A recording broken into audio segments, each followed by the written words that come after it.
One of the easiest prepositions to learn in Spanish is sin. In its most basic form, sin translates directly to without. It is a preposition, so it shows the relationship between two things. For example, we could say café sin azúcar. Café sin azúcar. Coffee without sugar. Un día sin sol. Un día sin sol. A day without sun. Vivir sin miedo. Vivir sin miedo. To live without fear.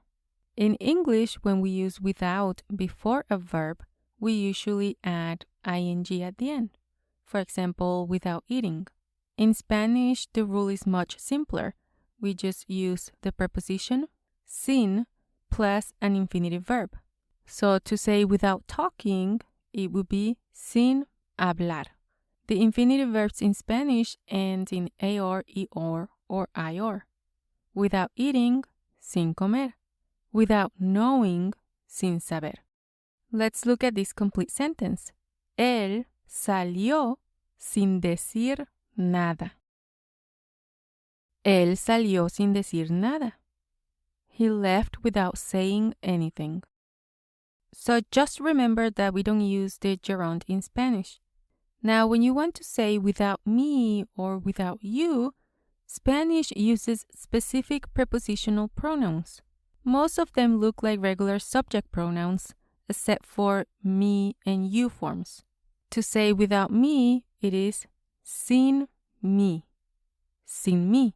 So notice the accent on the I. Without you, it is sin ti. Sin ti. Without him, sin él. Without her, sin ella. Without us, sin nosotros, or it could be sin nosotras. We use nosotros for a male group or a mixed group, nosotras for a female group. Sin vosotros, sin vosotras, without you all. Sin ellos, sin ellas, without them. Sin ustedes, without you all. For example, they started without me in Spanish would be empezaron sin mí. Empezaron sin mí. There are also some common idiomatic expressions. While without is the primary translation, sin pops up in several common phrases that every learner should know. For example, sin embargo. Sin embargo. However or nevertheless. Sin duda. Without a doubt. Sin duda. Sin ganas. Sin ganas. Without feeling like it or reluctantly. Sin falta. Sin falta. Without fail. Before taking a look at more examples, just keep in mind that the word in Spanish is sin. It's very similar to the English word, but the pronunciation uses a long E in Spanish. So in English we have sin. In Spanish it is sin, like S-E-E-N. Sin. Sin. It is not sin. All right, let's look at more examples. No me gusta el té sin miel. No me gusta el té sin miel. I don't like tea without honey. Fuimos a la playa sin sombrilla. Fuimos a la playa sin sombrilla. We went to the beach without an umbrella. ¿Puedes ver la televisión sin gafas? ¿Puedes ver la televisión sin gafas? Can you watch TV without glasses? Ella prefiere la ensalada sin cebolla. Ella prefiere la ensalada sin cebolla. She prefers the salad without onion. So here we see sin plus a noun. Let's look at some examples with sin plus an infinitive. Llegaste a casa sin llamar.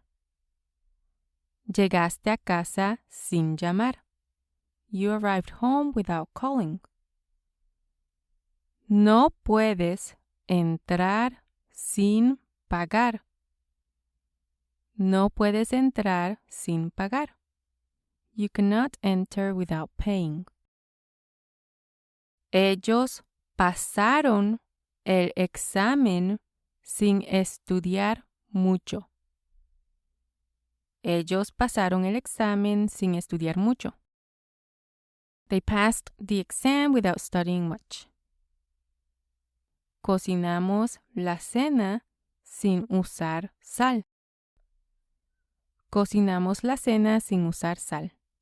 We cooked dinner without using salt. Now let's take a look at some examples with the prepositional pronouns.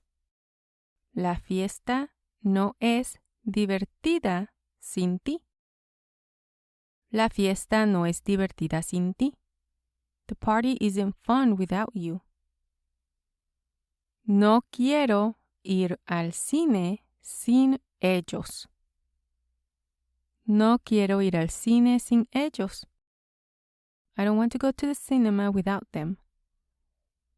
¿Qué harías sin mí? ¿Qué harías sin mí? What would you do without me? El proyecto fracasó sin él. El proyecto fracasó sin él. The project failed without him. So we use sin plus a noun similar to the English without plus a noun. But when we have sin plus a verb, the verb must be in its infinitive form, eor, eor, or ior, instead of in the ing form. And then when we have sin and a pronoun, we have to use the prepositional pronouns, which the only change is for me and ti. I hope this was helpful, and to keep learning Spanish, go watch this video next. Muchas gracias.